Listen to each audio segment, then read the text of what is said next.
Hello, and welcome to this Lupus Forum live webinar on the subject of the challenges in lupus nephritis.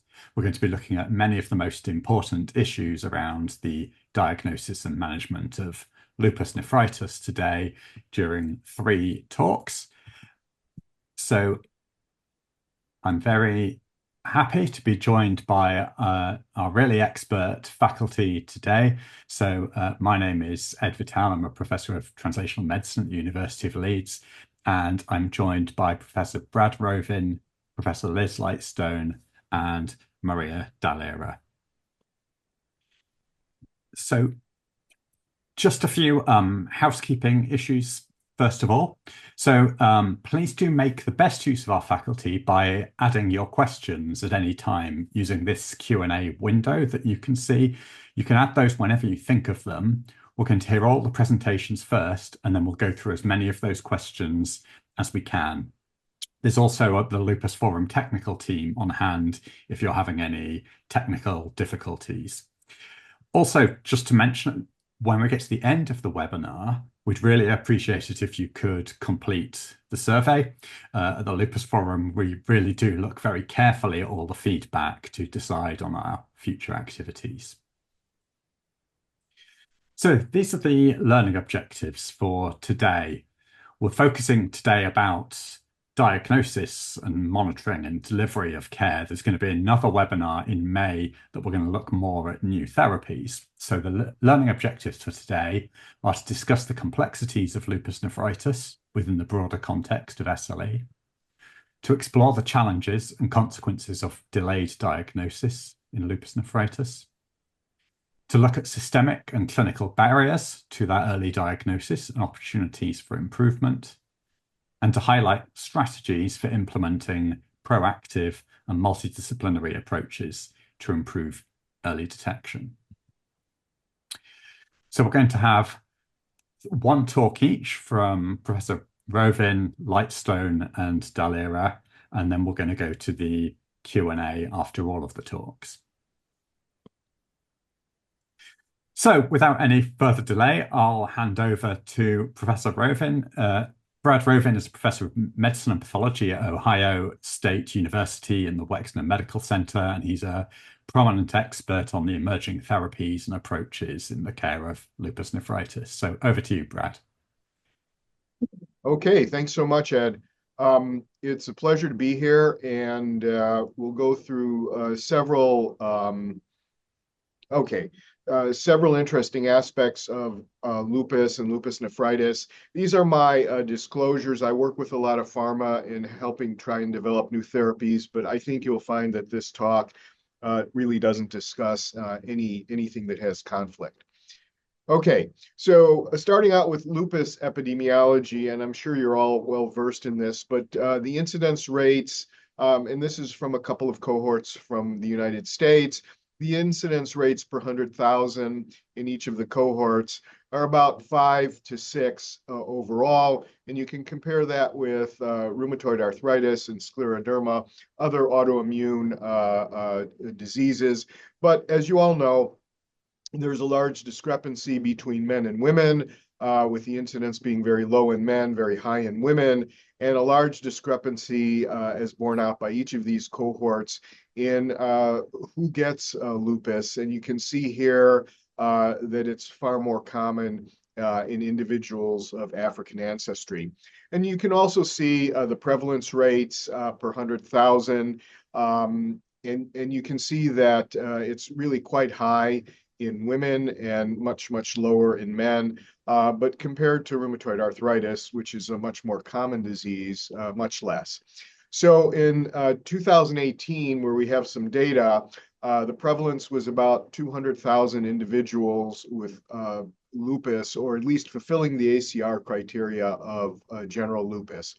And there's some really important things here to consider. One is the mortality rate is greater in men than women, and the mortality rate is 3 times greater in African Americans than in Caucasians. So what about kidney involvement in lupus? Because that's what we're going to discuss today. So up to 60% of patients with adult onset lupus will develop or have kidney involvement at the beginning. And this is actually more frequent in children that present with lupus. Lupus nephritis usually occurs fairly early in the course of the disease in the first 5 years.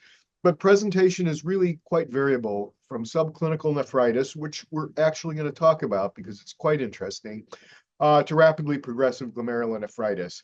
And this is associated with significant morbidity and mortality. Kidney damage and end-stage kidney disease are very important predictors of mortality for individuals with lupus.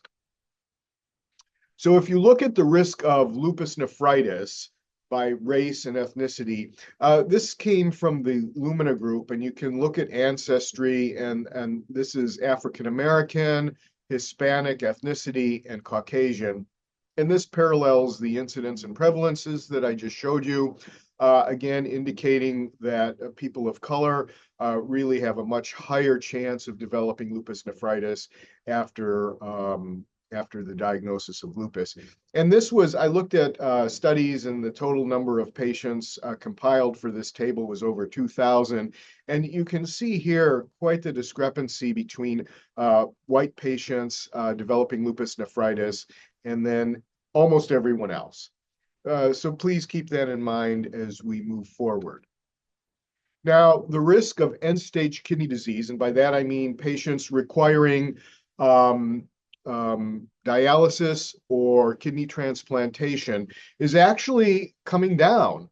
And you see this nice study that came out many years ago, but this is the 1970s, 1990s. These are the 2000s. This study came out in mid 2016. And you can see in developed and undeveloped countries with therapies and really more attention to lupus, you see a decline in the incidence of end-stage kidney disease. And here on the table, 5, 10, and 15-year risk, you can see, though, that it's still quite substantial, especially in patients with class 4 lupus nephritis.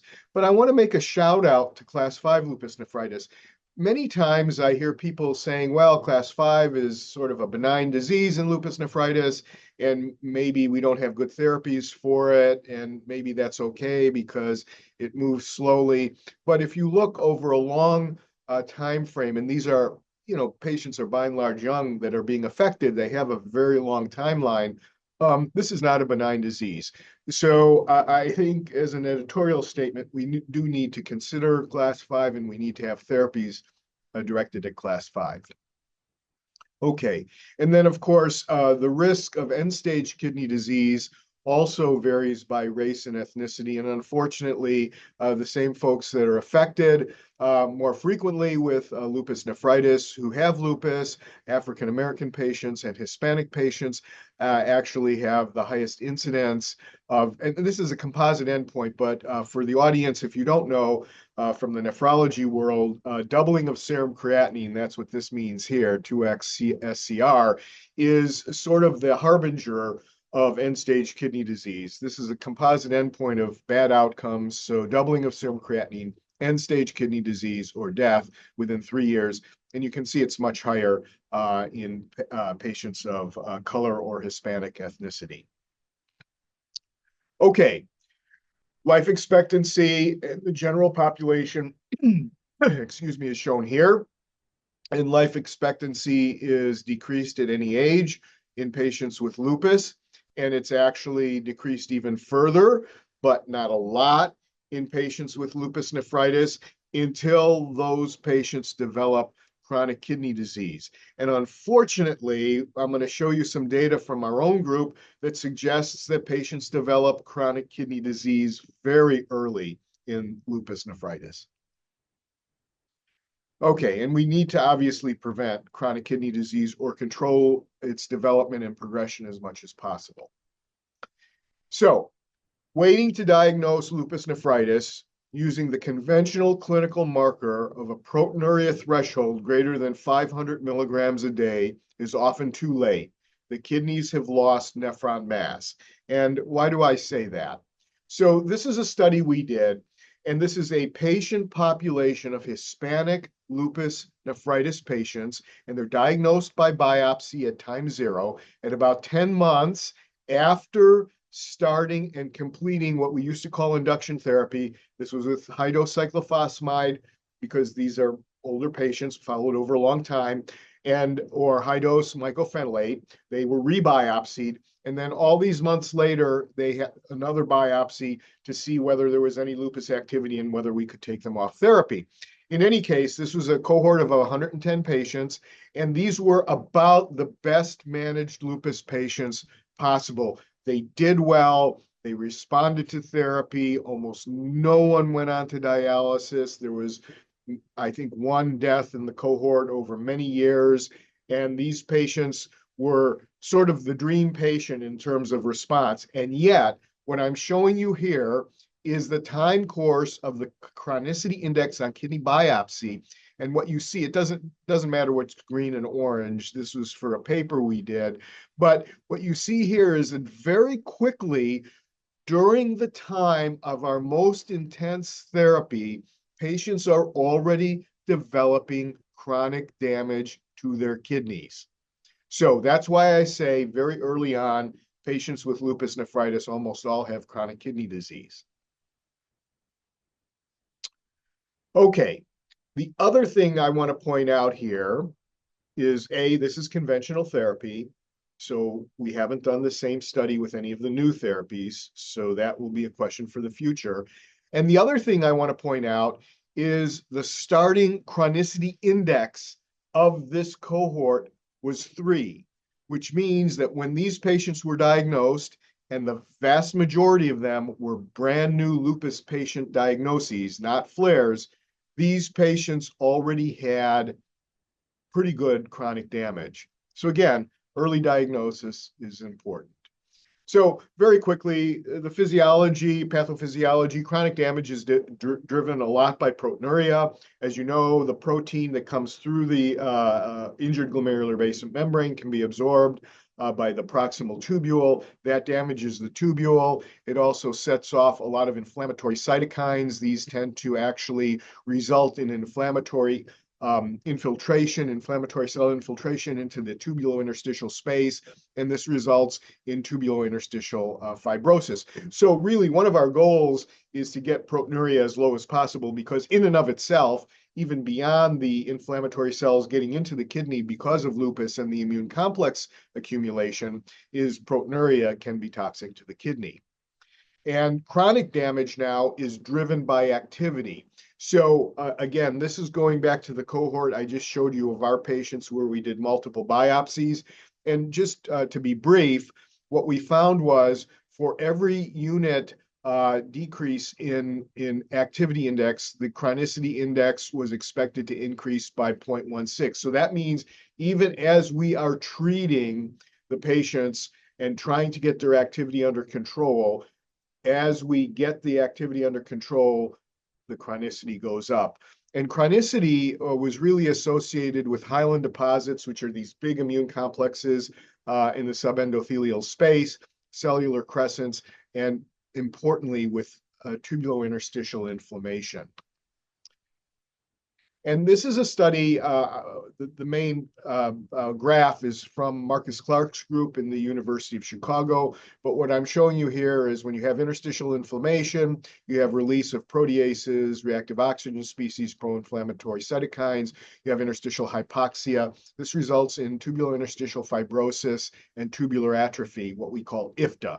And when they looked at their lupus cohort, they divided patients into lupus patients that had very little or mild interstitial nephritis or interstitial inflammation to severe interstitial inflammation. And you can see that the patients with severe or moderate interstitial inflammation went on to develop end-stage kidney disease at a high rate. Okay. The other thing I want to point out is it takes a really, really long time with conventional therapy to actually get a resolution of inflammation. And again, this is from the biopsy study we did, where we did multiple biopsies in this good cohort of lupus patients. And you see here that some of the really inflammatory lesions, like neutrophils or crescents, go down pretty quickly, but other things take a really long time, including endocapillary hypercellularity. I in particular point this out because in the old days, we used to call this endocapillary proliferation, suggesting the endothelial cells were proliferating. They're not. Endocapillary hypercellularity is an inflammatory infiltration of the glomerular capillaries. And why is that important? Well, when we looked at repeat kidney biopsies and how you assess the risk of flare based on a repeat kidney biopsy, we found that residual activity left in the kidney, even if the patient was clinically doing well, was a big risk factor for patients to have a renal flare. And you see here, if the activity index was at least 1, the odds ratio for a renal flare was 32, and it had good sensitivity and modest specificity. However, when we did multivariable analysis, and I'll draw your eyes here, when we took the logarithm of the duration of lupus, not lupus nephritis, plus endocapillary hypercellularity, the inflammatory infiltration of the glomerular capillaries, you see here that we had really good sensitivity and specificity. The area under the curve for predicting a flare was quite high, and we only misclassified a few percent of the patients. Now, why is that important? It's really important because every time you flare, you actually damage the kidney more, and then you set the kidney on a road toward progressive chronic kidney disease. And Dr. Lightstone is going to talk more about this. Okay, let me finish up here. If we look for lupus nephritis earlier, what will we find? So we compiled a lot of data on looking at low-grade proteinuria that's been reported in the literature and what that correlates with on kidney biopsy. So this is the so-called silent lupus nephritis. And what I'm drawing your attention to here is that these patients had proteinuria at the time of biopsy. These were protocol or biopsies done for a clinical study. And you see that they had basically low proteinuria less than 500 milligrams a day, some very low proteinuria. Some of the patients had glomerular hematuria, others didn't. And what you see here is a whole range of lesions on the kidney biopsy. But what I'd like to point out is that in the presence of glomerular hematuria, a lot of patients had proliferative lupus nephritis that you would not have suspected otherwise. And you can see that also in some of the other cases. And so this idea that severe lupus nephritis on the biopsy has to be accompanied by severe proteinuria is wrong. You have to start somewhere, and you can have pretty significant disease even with very little proteinuria. And so what should we do about that? Can we actually predict proliferative lupus nephritis in silent disease? And this was a nice study that came out a while ago, but in this study, they didn't actually look at patients' hematuria, but they looked at proteinuria. And so the patients had 0 to 350 milligrams a day of proteinuria, maybe not active urine sediment. And so 15% of the patients were proliferative when they did the biopsy on these quote silent patients. 10% were class 5. You can see some of the lesions that they found. Not a lot had severe inflammation.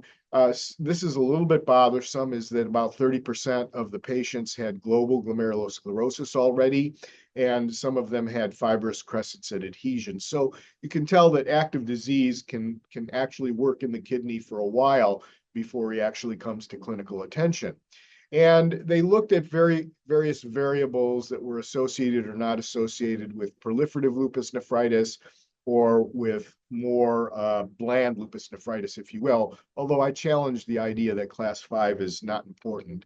And what we see here is if you look at the sensitivity and specificity of double-stranded DNA or low complements in predicting, or the positive predictive value of proliferative lupus nephritis and silent disease, you see that it's very poor. The negative predictive value is quite good. So if you don't have these aberrations in serologies, then probably the silent lupus nephritis patient doesn't necessarily have proliferative disease. They could still have class 5. And so what did this make? Did this actually make a difference in their cohort? And yes, it did, because they had 13 patients with class 3 or 4 lupus nephritis, and they treated those patients only with prednisone because they caught them very early. And this was not something we would ever do if we saw, under usual clinical circumstances, class 3 or 4 lupus nephritis. And a lot of those patients, or all of those patients, had no exacerbation and had a good prognosis. It at least supports the idea that if we can identify lupus nephritis as early as possible, we may be able to use much less aggressive therapy and control the disease and likely preserve nephron mass. Okay, so what may help us in an early diagnosis of lupus nephritis? In the absence of significant proteinuria, several factors should increase the suspicion of lupus nephritis. Non-white patients with lupus, Hispanic patients with lupus, a positive serology. If it's not positive, occult LN is less likely, but again, it's not a great predictor. Active urine sediment is really important. An abnormal serum creatinine that can't be accounted for on the basis of anything else.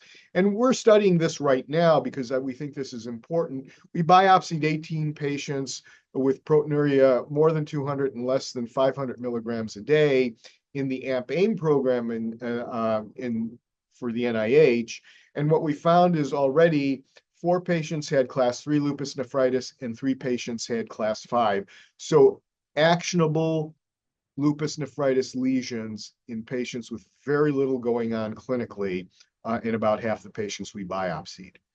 I'm going to skip this biomarker. I think Dr. Lightstone is going to talk about biomarkers, and I want to segue into her talk with the main takeaway from this is in inflammatory kidney disease, like lupus nephritis and others, time is nephrons. That's my theme. The earlier we intervene and get the inflammation under control, the more likely nephron mass will be preserved. So we can switch over now. Thank you. Thank you, Brad, for all that overview of the of all these issues around diagnosis. It really is the perfect introduction to our next talk, which is from Professor Liz Lightstone, who's going to be talking about implications of delayed diagnosis and management. Liz Lightstone is a professor of renal medicine at Imperial College London, and she's the person that everyone here in the UK turns to with all our difficult patients and questions. So really the perfect person to tell us about this subject. Over to you, Liz. Thank you. Thank you very much. I'm not progressing here. Oh, there you go. Those are my disclosures. Like Brad, I get involved with lots of discussions about trials and new therapies. And a lot of what I'm going to do is going to reiterate what Brad has been saying, because you need to think about kidney function in lupus nephritis over the long term, not just over the short term. And I was tasked with talking about delayed diagnosis. And the more I thought about it, the more difficult I thought it is. Because yes, there are the patients who present late. And you're going to hear from Professor Dall'Era later about the many things which lead to late presentation. But some patients just present with severe lupus nephritis and they've lost function. And some patients just have a severe acute kidney injury. So they might have bad function at presentation that's very reversible. It doesn't necessarily mean the diagnosis was delayed, but what it does mean if you've got impaired function is that you've lost some nephrons. And that's my main theme today. And I want you to think about this. We all lose nephrons as we age, but we have a reserve. And we need that reserve because we have many stresses in our lives: pregnancy, weight gain, compensation for injuries. We do quite well. And then as we get older, by the time we're 90, we have quite reduced kidney function. But if you have an episode of lupus nephritis, you lose a lot of nephrons, you might lose most of your reserve. And that's why you start to see that fall in GFR, which if it's under 60 is CKD. But actually all patients with lupus nephritis have CKD because they have proteinuria as well as impaired kidney function. So even if they've got a GFR over 90, if they've got a GFR over 60 or even over 90, they've got CKD. And then if you keep adding in episodes of lupus nephritis, that's very bad for you. And I love the phrase time equals nephrons. And this is stolen from Anna Malvar, who you've already heard her work reported, but a normal glomerulus, a really nasty active glomerulus, but with no scarring. And then you get glomerular scarring, and everyone gets some glomerular scarring. But what you want to do is to prevent or slow the development of end-stage kidney disease. What you don't ever want to see on the biopsy is complete global sclerosis of glomeruli and interstitial fibrosis and tubular atrophy, because we cannot at the moment reverse that. And I want to make you think slightly differently this afternoon. I've just been at the World Congress of Nephrology, and there was an enormous amount of discussion about IgA nephropathy, which is the commonest glomerular nephritis in the world. And it's quite interesting to compare how we've thought about IgA nephropathy and lupus nephritis over many years. When I grew up, the treatment for IgA nephropathy was to control the blood pressure, essentially. And then we introduced renin-angiotensin blockade because that improved patients' proteinuria, more recently SGLT2 inhibitors. And it was largely viewed as a disease of progressive cause of nephron loss. In lupus, what we always did was focus on the immunological-driven disease and really much less on that chronic kidney disease aspect of things. And this is from Jonathan Barrett, who's sort of the king of IgA in the UK. And he describes it like this. This is when most patients with IgA nephropathy are diagnosed, i.e., when they've lost 50% of their nephrons. I hope for most of our lupus nephritis patients that is not true. But there is most definitely an immunological component to IgA nephropathy, and that's what's been recognised in recent years. And that needs treating as well as this CKD dimension in order to prevent this further loss. And what you'd really like to do is be diagnosing it much earlier. And so what you have now in IgA nephropathy, and my theme, if you like, is that we need similar in lupus nephritis, is these ideas of pillars of treatment. So you target the pathogenesis, which in IgA's case is pathogenic IgA synthesis. You target inflammation, which is occurring in the kidney, but you also optimize kidney care in terms of preventing progressive CKD. Now, in lupus nephritis, we know an awful lot about the pathogenesis. We know the pathways involved, the importance of type 1 interferon, the importance of B cells, the importance of producing antibodies and immune complexes, and the importance of inflammation in the kidney. And we've got a lot of drugs. We also know some that don't work. But we are light years away from knowing which drug in which patient is going to induce a prolonged remission with minimal toxicity, or indeed restore tolerance, though we might be getting slightly nearer. What I want to remind this audience is what is normal function. Most of the patients you will see with lupus nephritis are women of childbearing age. And I have a sort of separate hat of an interest in pregnancy and kidney disease. And this was a lovely study from Toronto done some time ago where they looked at all the creatinines of all the women in the, I think it was Ontario area, and looked to see what was normal for women of childbearing age. And yes, you'll have seen it should go down in pregnancy. But what you really need to remember is that in women of childbearing age, pre-pregnancy, so most of the women you see with your lupus nephritis, the normal creatinine is 60 micromoles per litre. Oh, sorry, this is on, seems to be on its automatic timing.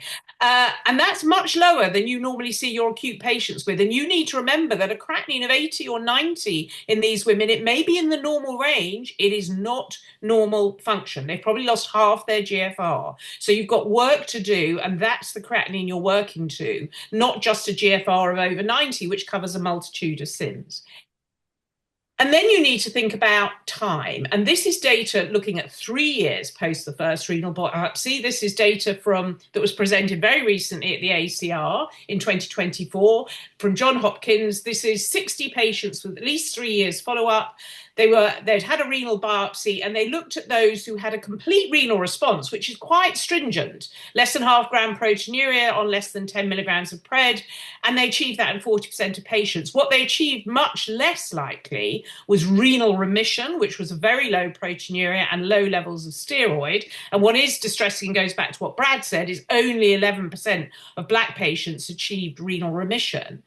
But what you can see is this already impacts on loss of GFR GFR. So if you imagine that slope, the patients who do not achieve a complete renal response are losing 8 mils per minute over that 3 years period. That's very significant, because if you're 25 when that starts, you can see how little GFR you're going to have if that continues till you're 45. You'll be on dialysis. And also, what did seem to be important was achieving some sort of remission, because it was only the patients who had no renal remission. Remember, this isn't a partial remission. This is a complete renal remission or renal remission.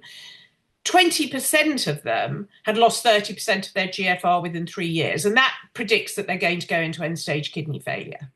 And why? And there are many things which contribute to that. And I'll come back to that. And some of these Maria's going to focus on. But essentially, the risk factors for chronic kidney disease are starting with a reduced nephron mass, which may be for lots of reasons, but particularly if you've had undertreated lupus nephritis, if you have multiple flares, if you have undertreated blood pressure, delayed treatment, etc. And I will come back to some of these.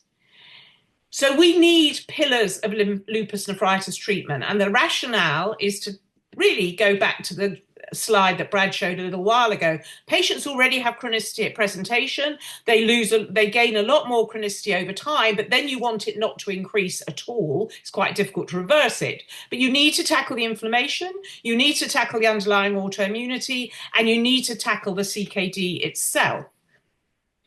And why? Because if you have chronic kidney disease, you're marked for premature death. You're marked for premature death more than you're marked, in fact, for end-stage kidney disease. But if you get end-stage kidney disease, you're marked for very premature death.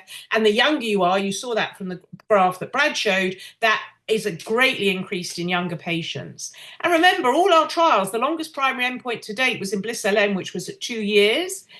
And you really, really need to start looking at flare-driven endpoints, not just primary response at 1 year, because those flares are what lead to worse CKD over time. And this just highlights the standardized mortality ratio. And I know that Brad showed that end-stage kidney disease was probably falling over the decades. What's a bit miserable is that mortality is not necessarily. This goes up to 2018. This is the standardized mortality ratio, what you observe over what you expect for patients with lupus nephritis and those with lupus but no lupus nephritis. So you can see that they have a greatly increased risk, and that's particularly so if you're aged under 40.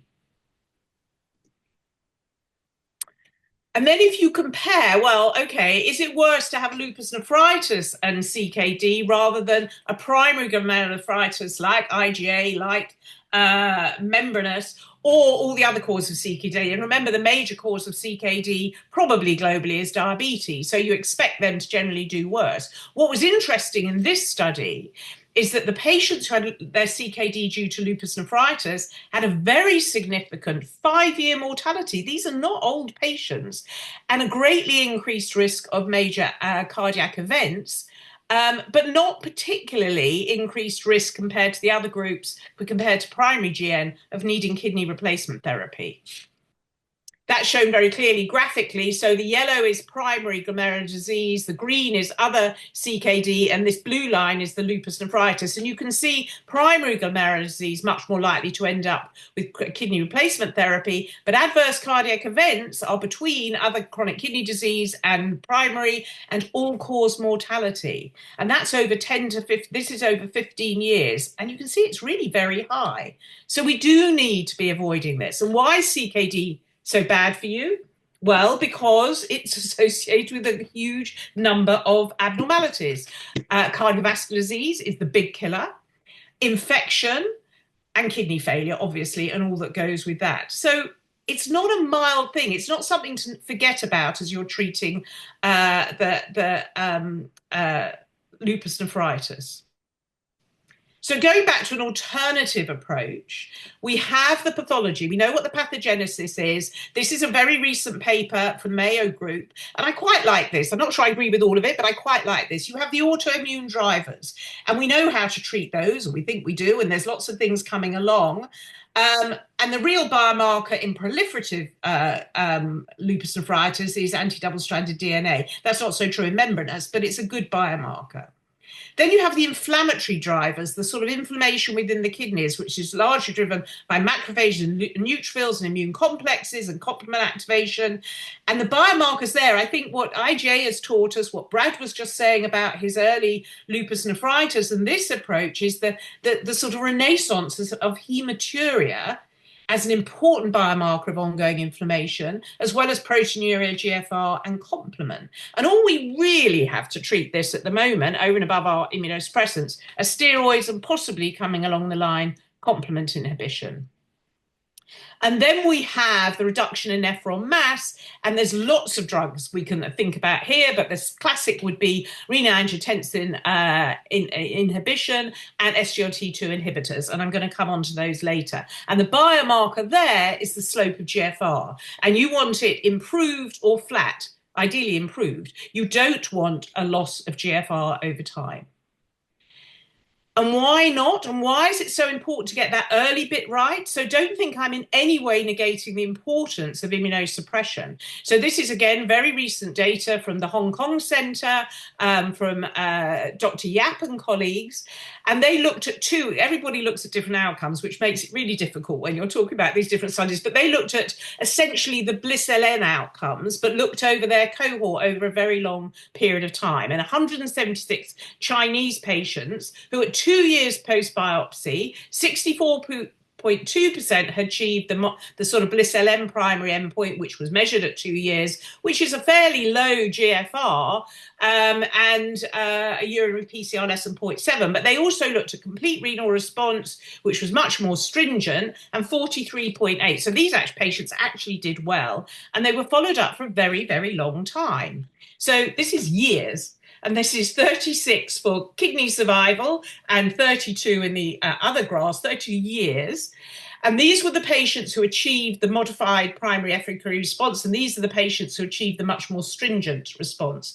And this is kidney survival. And this is CKD stage 3 or 4 or 5. And you can see how important over a long term was that early response to therapy. So by 2 years, if you had not achieved those markers, you were destined for losing kidney function over the next 30 years or so. And that's very bad news for these patients. And we have good data that controlling the autoimmunity and inflammation with the newer drugs not only protects against flares and reduced eGFR. So there's data from the BLISS-LN study and pretty hot off the press from the Regency study. So the BLISS-LN trial, there was a post hoc analysis which showed that belimumab did not improve outcome when added to cyclophosphamide or azacitidine, who then went on to have azacitidine, or in those with pure class 5. But patients on belimumab, regardless of lupus nephritis class or standard of care, had a significantly reduced risk of renal flare, and we know that prevents loss of nephrons. And if you looked at those hard endpoints of a 30 or 40% fall in GFR, there were relatively few patients who got there, but there were much fewer patients who received belimumab than placebo who lost 30 or 40% fall in GFR. So 48% and 62% risk reduction of achieving that. So they were going to do better long term after 2 years therapy with belimumab. And then I thank Roche for this slide. This is unpublished. The main trial was published on February the 7th, and the data were presented at the World Congress by Brad.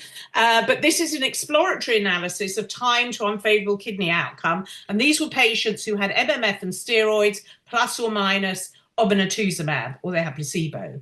And they looked at unfavorable kidney outcomes over 76 weeks. And the unfavorable kidney outcome was death, and there were very few. Doubling of serum creatinine, which you've already heard predicts poor long-term outcome, and treatment failure, which also predicts poor long-term outcome. And you can see a very significant, for various statistical reasons, you're not allowed to say that, reduction in poor kidney outcomes in the patients who had obinutuzumab rather than placebo. So again, properly treating the disease reduces your risk of losing kidney function.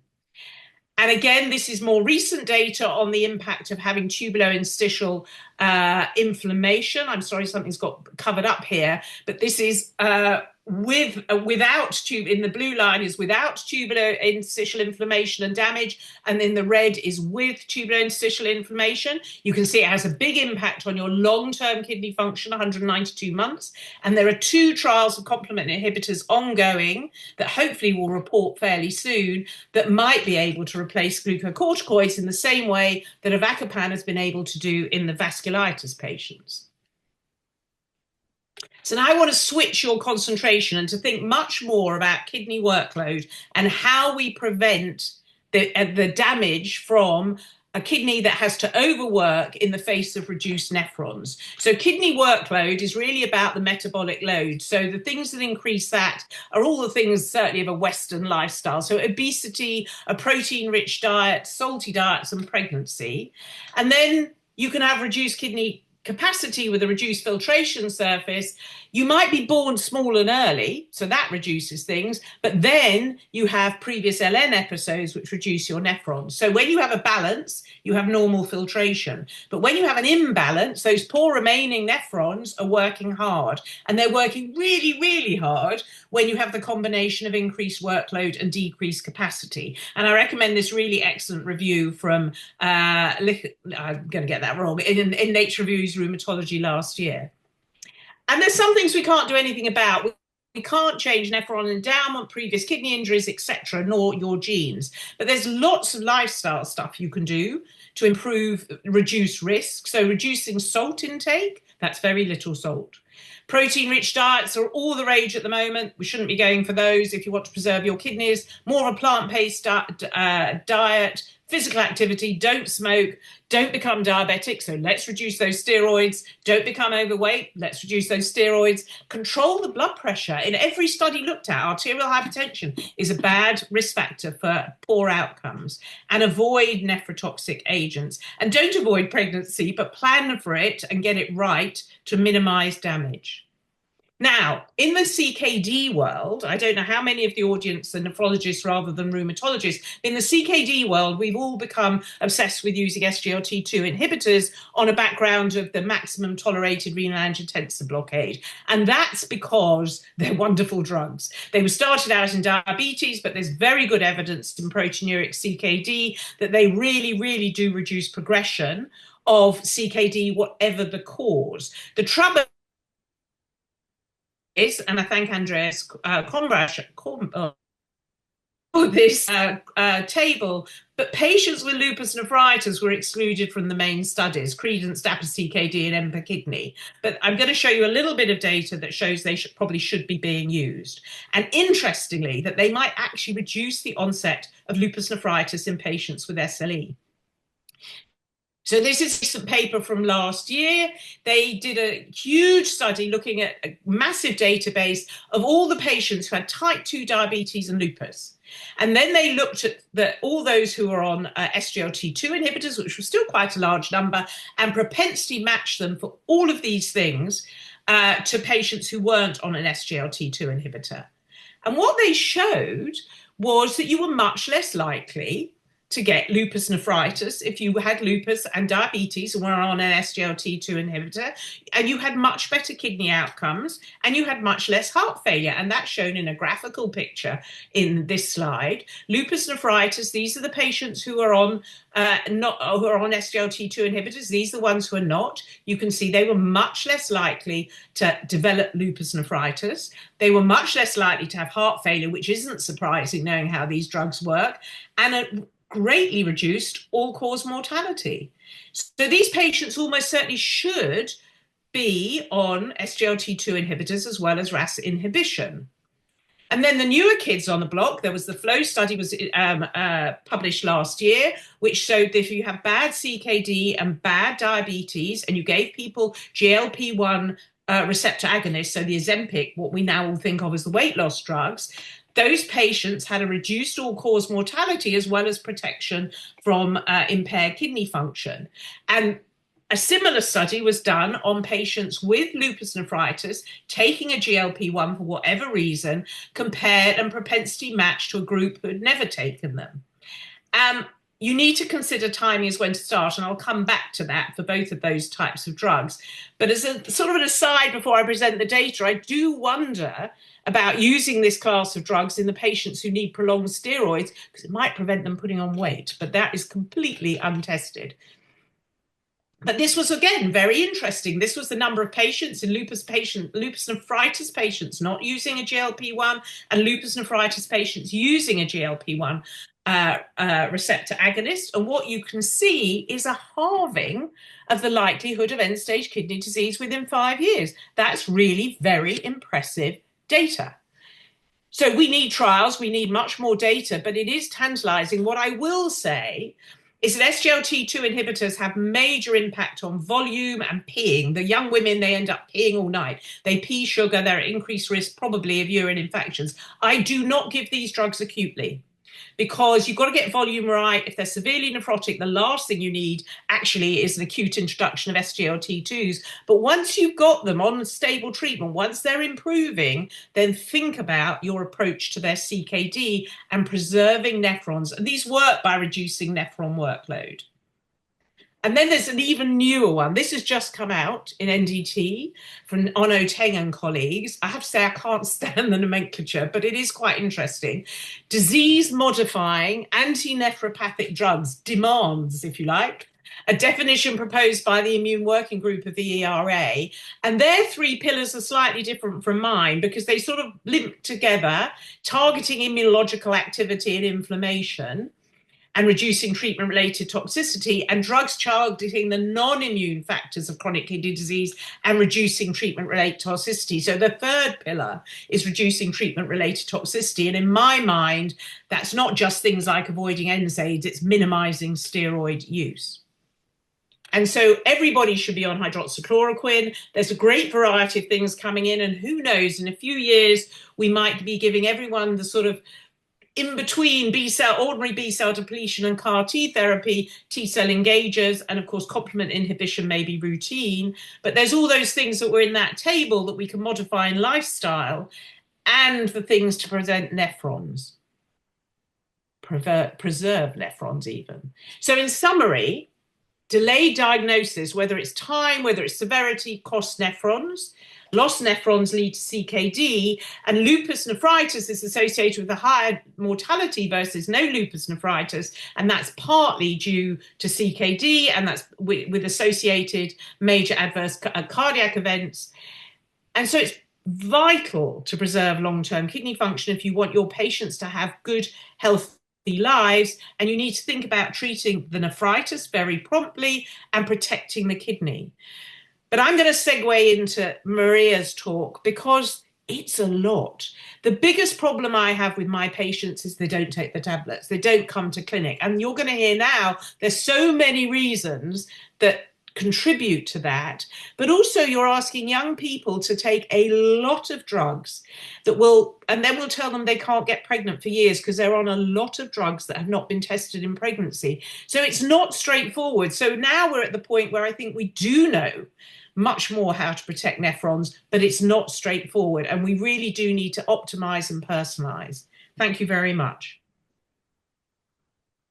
Thank you very much, Liz. That was a really compelling oversight, as always. And I think now, from those first 2 talks, I think I've been convinced about the importance of early diagnosis and treatment. But as you say, now we need to talk about how we're going to put that into effect. So for that, I'm going to turn over to Professor Maria Dall'Era. Maria is a professor in chief of rheumatology at the University of California in San Francisco. Many of us, Maria, know your work across a wide range of different subjects in both SLE and lupus nephritis. And one thing that you've worked on quite extensively is about the way that we deliver care and the barriers faced from the patient's point of view. So thanks very much for covering this subject for us. Great. Thank you so much, Ed. And what fantastic talks by Dr. Rovin and Dr. Lightstone, thinking about the importance of early diagnosis and early treatment of lupus nephritis, and then thinking about how do we implement that in terms of the 3 pillars. I love that, the 3 pillars of treatment that Dr. Lightstone talked about. And what happens if we don't do that the complications that we see in terms of cardiovascular mortality, end-stage kidney disease. So now I'm going to finish up by talking about what are the barriers to us being able to diagnose early and treat effectively, and then what can we do to mitigate those barriers? So I'm going to start with these three barriers of racial and socioeconomic disparities and inequities. And both Dr. Rovin and Dr. Lightstone touched on this theme throughout their presentations. We're going to come back to it. Broken patient care pathways, challenges with adherence to medications. Dr. Lightstone ended on this theme. It's very important, and we're going to talk about it. And then importantly, we can identify the barriers, but what can we do about these barriers? How can we mitigate and break down these barriers? So I'll talk briefly about the new lupus nephritis guidelines. By the way, I'm just going to quickly mention them. We're going to go into them in much more detail in the webinar in May. So please stay tuned for that webinar coming up in May. Multidisciplinary clinics and how they can be effective, how we can engage the community, and then the possibility of personalized decision aids. So let's just start again talking about, and again, Dr. Rovin and Dr. Lightstone both mentioned this, but it's important to emphasize it again. And this is the racial and ethnic disparities in the burden of lupus nephritis. On the left, you see data from the CDC-funded lupus registries in the United States. These are patients of self-reported Asian, Black, Hispanic race and ethnicity compared to those of self-reported white race. And you can see higher prevalences in patients of Asian, Black, and Hispanic race and ethnicities compared to white. And then on the right, these are data from our California lupus surveillance project. So we have the privilege of running one of these CDC registries out of UCSF. And this is patients in the greater San Francisco Bay Area. And what we can see again is increased prevalence of lupus nephritis in self-reported Black, Asian, Pacific Islander, and Hispanic compared to whites. And then interestingly, not only increased prevalence, but increased risk of earlier onset of disease. On the top right, you can see a Kaplan-Meier analysis of time to onset of lupus nephritis. The orange line are non-Hispanic white, and then you come to Hispanic, non-Hispanic Black and purple, and then Asian Pacific Islander in this turquoise. And I think this Asian Pacific Islander curve is quite striking, this early onset of disease, this steep curve. And if you look at each of these different subgroups, you can see that the greatest risk is in those first few years, but you can still develop lupus nephritis at any time of the disease. And so we always have to continue to monitor, screen for the onset of lupus nephritis, but the greatest risk is in that first 1 to 3 years. And then this is another barrier, are the racialized and socioeconomic disparities and inequities in the diagnosis and the care of lupus nephritis. And here I want to show you the domains of social determinants of health. And these were first described by the World Health Organization and then adapted by other organizations. But I think about social determinants of health as the conditions in the environment in which all of us are born, we live, we work, we do recreational activities. It's the conditions in the environment. And you can see the domains here. And in terms of how this impacts our patients, I think of these things as the factors that happen outside of the clinic. These are happening in the day-to-day lives of our patients that are influencing their health, influencing their ability to access care, influencing their ability to function. And we're going to come back and talk about these, but they're absolutely important to think about in terms of why people have delayed diagnosis of lupus nephritis and why care might not be optimal for certain populations with lupus nephritis. And importantly, how can we improve upon these factors that happen outside of the clinic? Here's a nice study from Shivani Garg's group. This is in the past year, looking at the association between these social determinants of health and poor outcome in lupus nephritis. She performed this meta-analysis of 31 studies that included 35,000 participants with lupus nephritis and looked at the association between social determinants of health and poor LN outcomes. And specifically, the outcomes they looked at were death, end-stage kidney disease, and cardiovascular disease. And the bottom line here is the odds of poor lupus nephritis outcome were 47% higher in those with at least one adverse social determinant of health compared to those without. And when they removed those studies that only included race and ethnicity as a proxy for social determinants of health, you could see that the odds were even higher, 74% higher odds of a poor outcome in those patients. There was 64% higher odds in those that had an adverse social determinant of health in an individual domain, 77% higher odds in those that had a social determinants of health in a healthcare domain, so inability to access care. This all makes intuitive sense to us, but it's important that it's been studied rigorously, again, so we can think about how to improve this situation.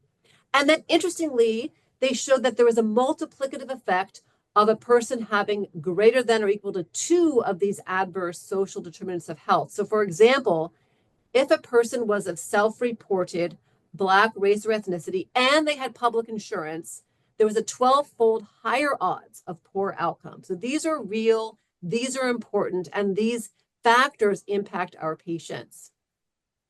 This is a study that we did with our California Lupus Epidemiology study, and this is looking at delays in diagnosis. So again, this is what Dr. Rovin talked about, importance of early diagnosis. And this, we looked at 196 participants in our longitudinal study, and these are patients that are cared for throughout the San Francisco Bay Area of Northern California, some academic, but some in community practices. And what we found was that the time from symptom onset to lupus diagnosis was greater than 12 months in 32% of the participants. And actually, in 40% of the participants, there was initially an incorrect diagnosis given before the diagnosis of lupus occurred. The time to a referral to rheumatologist or nephrologist was delayed. You can see here 24% had a delay of more than 3 months. And we saw racial and ethnic disparities in that delay. 92% of white patients were referred to a specialist within 3 months versus only 64% of Black patients, 66% of Asian patients. And those with a lower level of education, meaning less than high school education, were less likely to be referred as well. So these are significant gaps and disparities. We also looked at pass rates for quality measures in lupus nephritis. Back in 2009, Janus Yazdani and others, and I think Brad was also involved in this effort, developed quality measures for use in lupus that have been since adapted and modified over time. But we looked at the pass rates of these quality measures in patients in our California Lupus Epidemiology study, again, patients taken care of by a wide variety of physicians. And we looked at, in patients with a known diagnosis of SLE, how many of them received screening lupus nephritis labs every 6 months, meaning a urine protein to creatinine ratio, urinalysis, serum creatinine. How many of them received screening with serology, such as anti-double-strand DNA and complement? How many received blood pressure? And then how many received a kidney biopsy within 1 year of suspected lupus nephritis? And as you can see across the board, these pass rates were low, except for perhaps the blood pressure.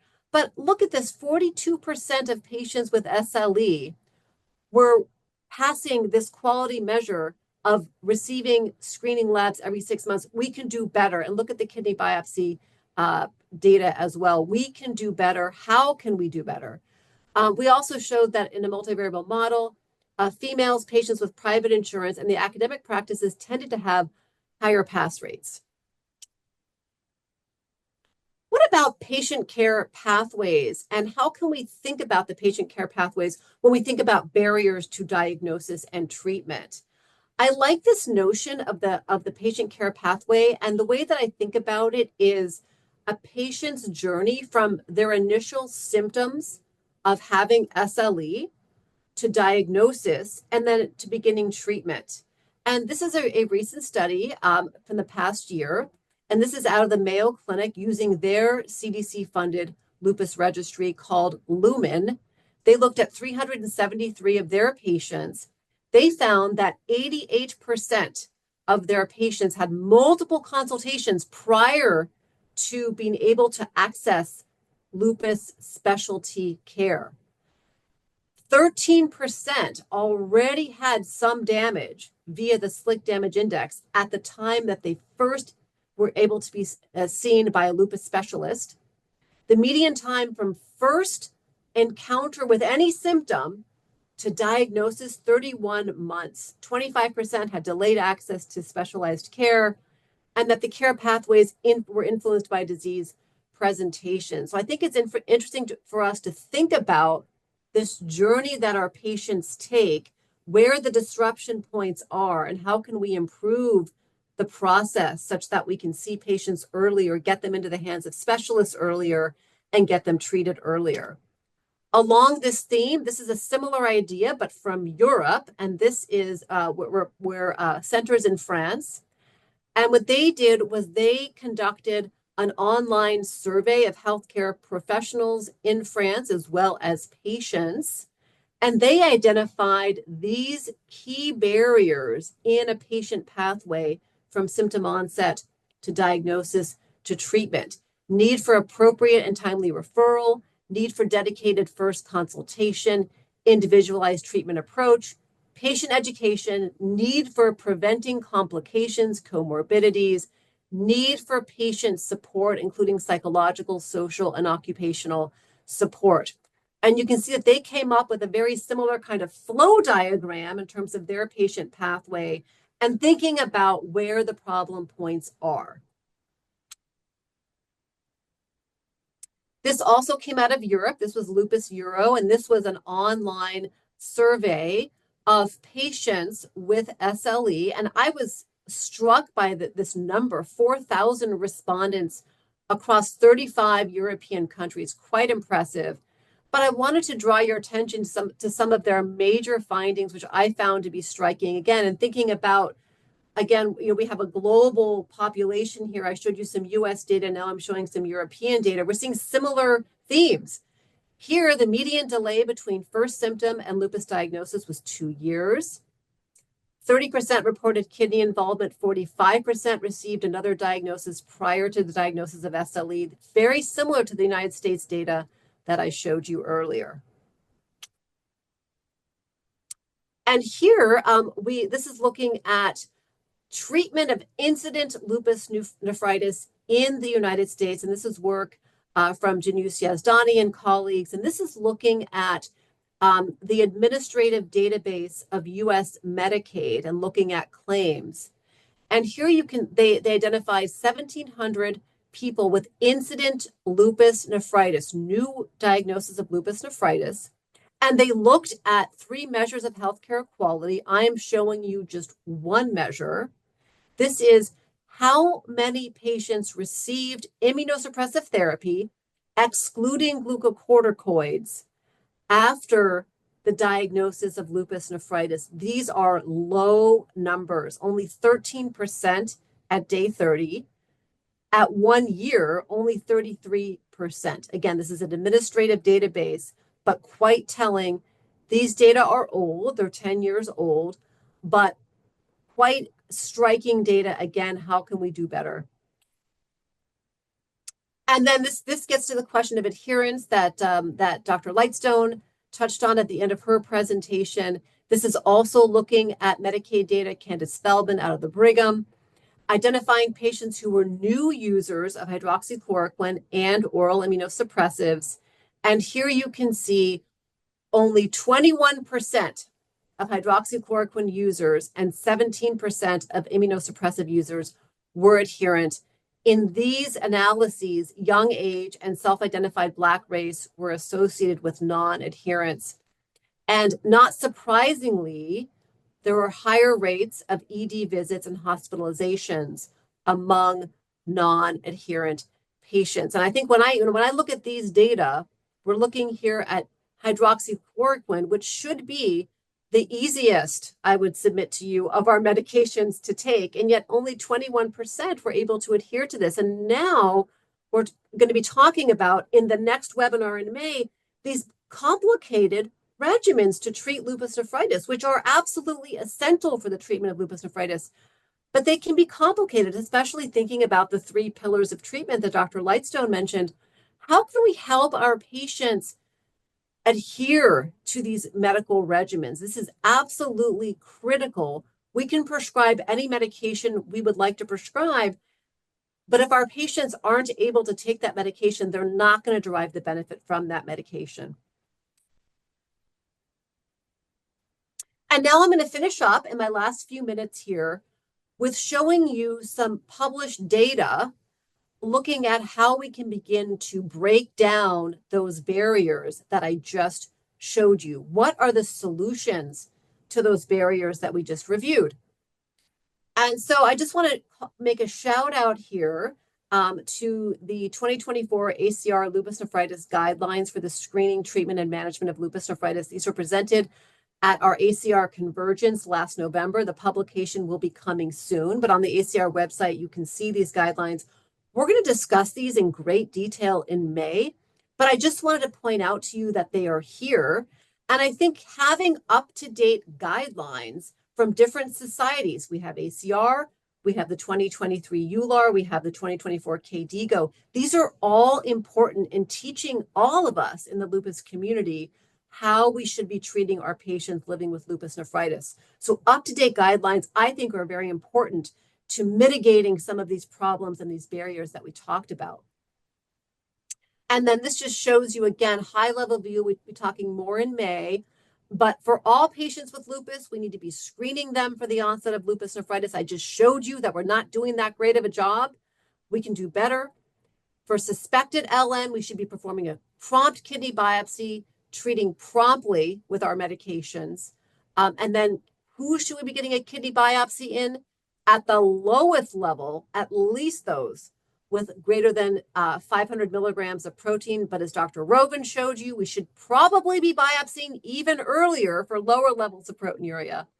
Hydroxychloroquine for all patients as a foundation, and then renin, angiotensin, aldosterone system inhibitors for all patients as a baseline, but more to come there. And then just finishing up here, I just want to show you, again, some data from the literature helping us think about how we can improve upon these barriers. And these are data, again, from Shivani Garg, who's done a lot of work looking at how we can improve quality of care in lupus nephritis. This is looking at implementation of a multidisciplinary clinic at the University of Wisconsin. They put together a clinic with rheumatology, nephrology, social work, pharmacy. Many of you listening today may have such a clinic at your institution. They looked at 74 consecutive patients with suspicion of lupus nephritis undergoing a kidney biopsy between 2011 and 2020. And the bottom line here, if you look at this chart, you can see pre-multidisciplinary clinic and post-multidisciplinary clinic. And basically in patients who were seen after the establishment of this clinic, there was less of a delay to biopsy, 22 days versus 200 days before. More patients received a social work consult, and one could already begin to think that a social work consult is going to help them with some of those social determinants of health that we talked about earlier. And a third got a pharmacy consult, and 0 had that before. And I personally think that pharmacy consults can be very helpful when we think about medication adherence and the time that it takes to educate our patients about the medications and side effects and such. What about forming academic community partnerships to improve education about lupus? And this is, I think, a really interesting idea. This is a program called Lupus Conversations, and I'm showing you data here out of the Brigham and out of Northwestern, in which they trained these popular opinion leaders. And I think about this is actually was first described by the Centers for Disease Control in the United States, thinking about a leader in the community who's well trusted by the community, who you can train on lupus education, and that person will then go back into the community and meet their constituents where they are and teach them about this disease. So people who may not want to interact with the healthcare setting initially, but may listen to a trusted expert in their own community. And they went ahead and employed this model, and they found that they could reach a large number of people, 547 community members in Boston, over 200 in Lagos, Nigeria, if you can believe this. And then 4,000 members reached in Chicago over 6 months. So the idea here is, can we begin to better educate people in the community living with lupus such that they can then have some self-empowerment and then maybe have some trust to come back into the healthcare system. And this is my last slide, just showing another potential means of breaking down these barriers. And this is work by Jazz Singh when he was at University of Alabama. This is looking at a personalized, computerized decision tool that helps a patient try to think about options for medications and how to weigh risks and benefits. And this was a really interesting tool that was developed in conjunction with patients living with lupus nephritis. And this was deployed in an open label randomized controlled trial at 4 US centers, and we participated at UCSF, which was quite exciting, and 300 female patients with lupus nephritis. And this decision tool was compared to a standard pamphlet that has been produced by the American College of Rheumatology. And the bottom line here is that the group that used this personalized, computerized decision aid tool had lower decisional conflict and improved understanding of lupus nephritis and improved understanding of their medication options, trend towards improved informed choices, and ease of use was higher with the decision aid. So maybe this is also going to be helpful as we think about strategies to help our patients understand these medications and adhere to these medications. So my take-home message is here: early diagnosis and treatment is critical to preserve kidney mass and function. We heard about this already from the other two speakers. Barriers to early diagnosis, we talked about these barriers. And we really need a creative, multi-pronged approach to mitigate these barriers such that we can improve the health outcomes of all of our patients living with lupus nephritis. And with that, I will end. Thank you all very much. Thank you very much, Maria. Another fantastic talk there, and there are lots of questions coming into the chat as a result of those talks. So I'm going to go through as many of those as I can. So I thought I'd start. There are quite a lot of people asking. Maybe this is a question for Brad perhaps first, but Maria and Liz, you can obviously add your thoughts as well if you have them. There are quite a lot of people asking things about if a patient isn't doing well, should escalating therapy, or sort of almost like what we might call a treat to target approach in non-nephritis. But then from the presentation you gave, my impression was kind of that actually sometimes things aren't going as well under the surface as we think, that when we think proteinuria is coming down and we think that's a person who's doing well, actually there's more going on maybe than we might think. So is it true that there could be an approach for that kind of adjusting therapy according to how well or badly someone's doing, or is that not really appropriate? No, I think that that would actually be the goal, which would be to understand in real time how we could evaluate what's happening at the tissue level, because there's a lot of things that lag clinically that are changing at the level of the kidney. And I think we didn't really discuss very much biomarkers and where that's going, but there are biomarkers now. They're not available clinically yet, but I think they're very, very close. And they will be able to tell us whether inflammation, I believe, they will be able to tell us whether inflammation is resolving. And if it isn't, then that should be a warning to you that maybe what you're doing is not really in the right direction and you might have to change. The only tool we have now, unfortunately, is the repeat biopsy. You just can't do that frequently. because no one wants to do invasive tests frequently.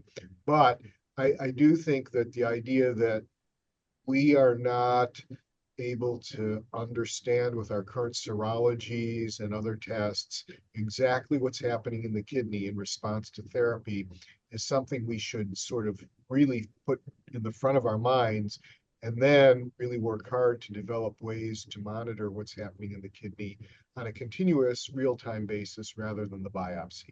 And I think that's where the field is going. Yeah, I think that makes sense.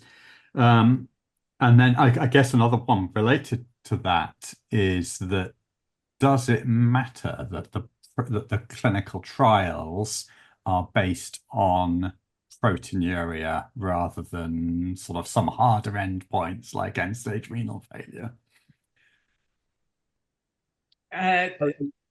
Go ahead, Liz. Then go ahead. I think it does. Proteinuria is a really rubbish marker. It's a marker of activity and damage. So, I'm sure, because none of the trials have included repeat biopsies as mandatory, so I'm sure some of the patients who supposedly have failed actually have residual proteinuria because they've got residual damage, but actually the inflammation, which is what the trial was targeting, was resolved. And that was almost certainly true in the LUNA study, for instance. And Brad Nana's repeat biopsy data would support that. So I think it is the lack of good biomarkers, and I think urinary CD163 is going to be the most rapidly taken up, which does seem to correlate, and Brad's done work on this, much more acutely with activity and not with damage. So I think it is a problem, and it's why we need the longer trials. It's probably why we need the prevention of flares trial. So you get a GFR slope, because that's actually what you want to see. But we also need better measures of GFR, because over 90 covers a multitude of sins. You saw that. You've got a big reserve, and a lot of these patients should be having GFRs of 200. They're young people. And we don't see, then suddenly they appear to fall off a curve when they get below 90, but they haven't. They've been falling off a curve for a very long time. It's just we don't pick it up. So there's lots of things we could improve. I think you have to include proteinuria. Being nephrotic is bad for you. And I think there's reasonable data that persistent proteinuria above 0.7 is bad for you. But I think we need much more function-driven endpoints. Yeah. Just to say for the audience, I do think that we as a society or a community of physicians who are interested in patients with lupus and really other kidney diseases, we are trying to work with the FDA to understand what the appropriate endpoints are. And I've advocated, Maria and I were just at an NKF seminar not too long ago. I've advocated that we start to include as the endpoint the GFR slope in our patients, because we know we can do it now. We've done 2-year trials. That seems to be what people are looking at. And the slope actually does change, and the drugs that change the slope are apparent. So these are doable things that we can start to implement in the future, I believe. Makes sense, yeah. Another one, perhaps I'll ask to Maria, was about saying that even in non-nephritis, lupus patients complain that their diagnosis is usually very delayed, that they struggle at the point of primary care. And I think saying that's related to the imprecision of ANA testing. So I guess should there be more of these tests, blood pressure, proteinuria assessments being done at that point to help with the initial referral? Yeah, exactly. I think that's exactly a great question, a great point. I think that we see delays in diagnosis with just SLE, and then we see delays in diagnosis once a patient has SLE, but then getting to lupus nephritis. So I think it's both of those aspects are very, very important. And I think that I agree with what what the audience member just suggested, that I think when we're suspecting the diagnosis of SLE, yes, we should be sending urinalysis, UPCR, serologies, serum creatinine, EGFR, all of that, because we want to look at the person holistically and try to garner any clues that would help us make that diagnosis of SLE. And perhaps they also are presenting with lupus nephritis at the initial time that they are also diagnosed with SLE. Yeah. So absolutely, I think it's absolutely critical to do that. But it's challenging because many patients, present with non-specific signs or symptoms, and especially at the point of care in the emergency department, primary care, where people don't have as much experience diagnosing lupus, seeing lupus patients, you can see how patients kind of get misdiagnosed. And then it's years later when finally somebody puts all the pieces together and says, oh, wait a second, that actually was the initial manifestation of lupus 3 years ago. Yeah, I know from my own practice that ANA positive referrals obviously mostly don't actually have a clinical autoimmune disease. Exactly. And it's very difficult to stratify the ones that need to be seen more urgently. And it's really difficult for non-experts to tell you that, isn't it? It's just, this is one that you really need to see, this is one you don't. So yeah, actually does sound like quite an actionable thing to do. And actually, one thing on that point too, with Brad already spoke about the use of urinary biomarkers to be able to monitor LN activity over time.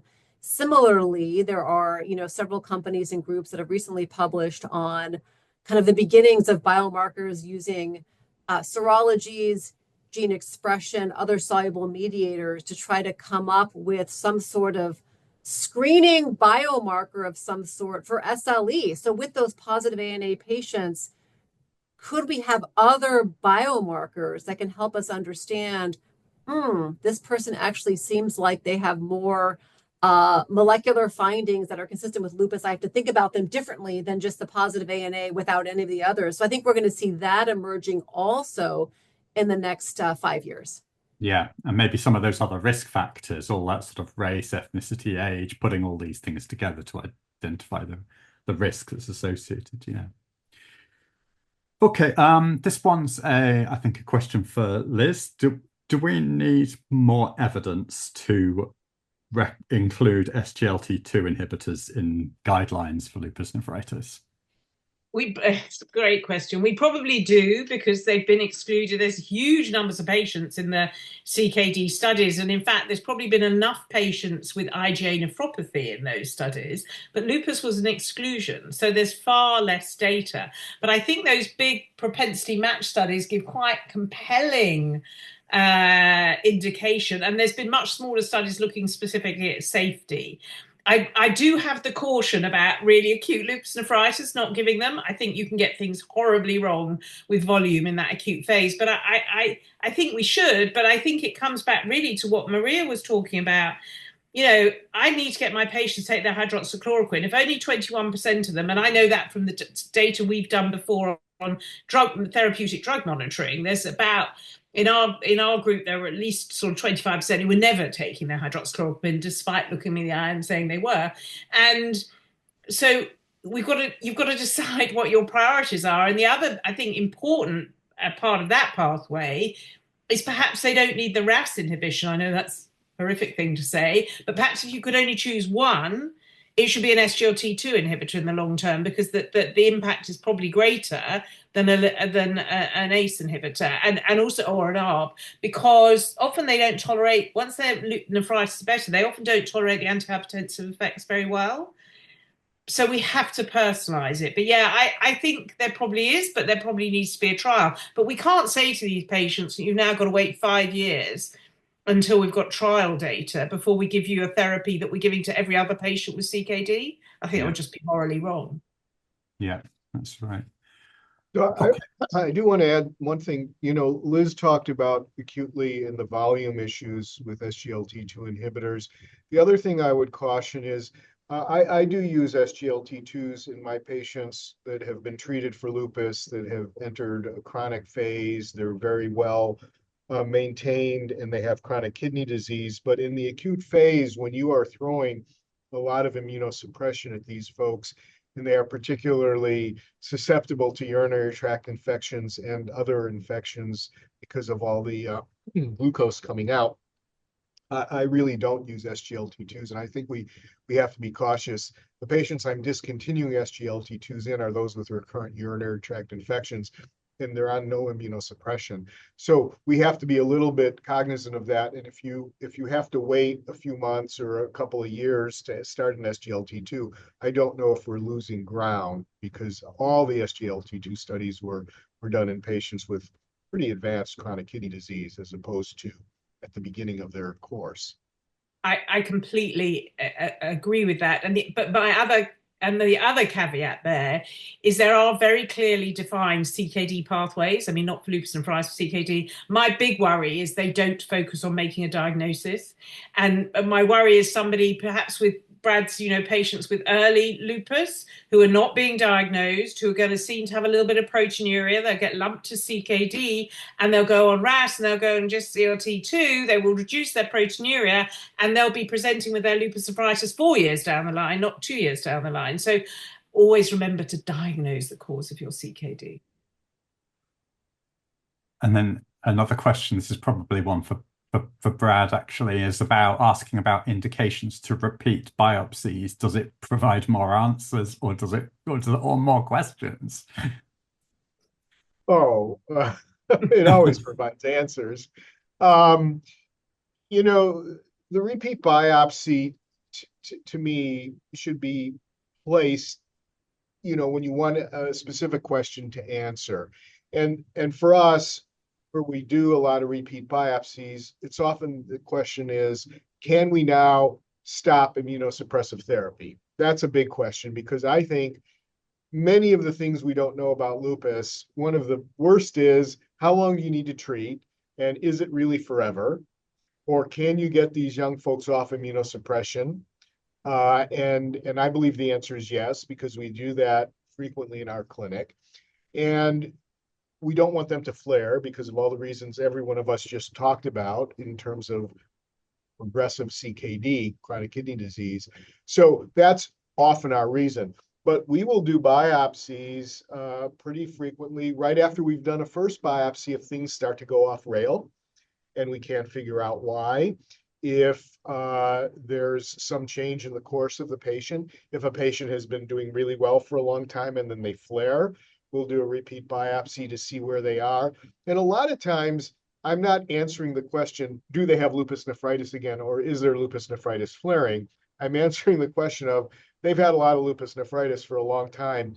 Should I subject them to rigorous immunosuppression, or is their kidney having too much damage and maybe it's just conservative therapy?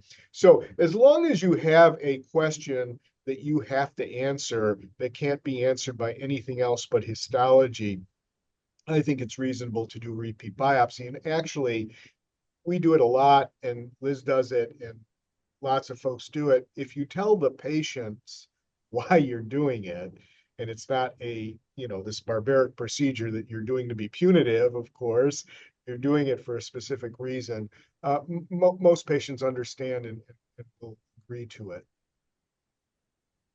Thanks. And perhaps we've just got time for one quick last one. And this is someone I've put in quite an interesting idea, actually. Perhaps this is a question for Maria, which is, what about treatments that we could use to prevent LN? So I guess what they're saying is perhaps if in somebody who first presented with non-nephritis, are better treatments that we give as a rheumatologist actually preventing this complication? Yeah, what an interesting question. And I think that is where we need to be headed, right? Wouldn't it be wonderful if at the time of diagnosis of SLE, we had biomarkers that could predict which patients were likely to progress to lupus nephritis? And yes, we do have some factors, as you mentioned, Ed, some demographic factors, age, and things that help us, but they're not perfect. If we can predict who has a higher likelihood of progressing and then be able to implement a therapy, but we don't have the data yet to suggest that any of our therapies are truly preventative for the onset of lupus nephritis. But I think it's quite interesting. Liz, you presented the data that I had not seen before, and I can't think of what the mechanism would be, but you showed the SGLT2 inhibitors in the preventing lupus nephritis, which is it just presenting the fact that is it preventing proteinuria so we're not diagnosing it? Oh, that's a great question. That I don't know, and it may be partly that, but I wonder if they've got wider anti-inflammatory effects. But there was very interesting comment I heard from Achim Anders. In fact, I think Brad heard it as well recently at a meeting we were at. And they've looked in Germany where they use a lot of belimumab in lupus. And they are seeing a reduction in the incidence of new onset lupus nephritis, which I don't think is a surprise with belimumab. I think it's a much bigger surprise with SGLT2 inhibitors. Yeah. But they do seem to cure everything, so who knows why? But they in Germany they are seeing a real reduction in the incidence of new onset lupus nephritis, and that may be because rheumatologists are moving away from steroid heavy and to belimumab. That was also said years ago to me when people were using MMF more frequently for non-renal lupus, but I don't think that's borne out. Exactly. And there was that animal study, wasn't there, suggesting SGLT2 inhibitors improve things like autophagy and podocyte development and things. So maybe they really do have other effects. There's loads more questions, but unfortunately we are out of time. So it just remains really for me to thank, first of all, to thank our sponsors, and also to thank all of the sorry, I just need to move. So thank you to our sponsor, and also thank you to all of our attendees for listening to the presentations today, for those really stimulating questions. Just one last reminder, if you could please give us some feedback. So there's a short evaluation form, and if you can do that, that will really help us. We do look at that in deciding what content we're going to put out over the next year each time. And if you want to go back to any of these presentations, the live streamed version of this is going to be available on our YouTube channel of the Lupus Forum, and you'll be able to access it through the website as usual. As we said, there is another webinar on lupus nephritis coming up in May. So if you're subscribed to the Lupus Forum, then you'll get reminders when that comes out. So thank you very much to all our speakers. Thanks, everyone.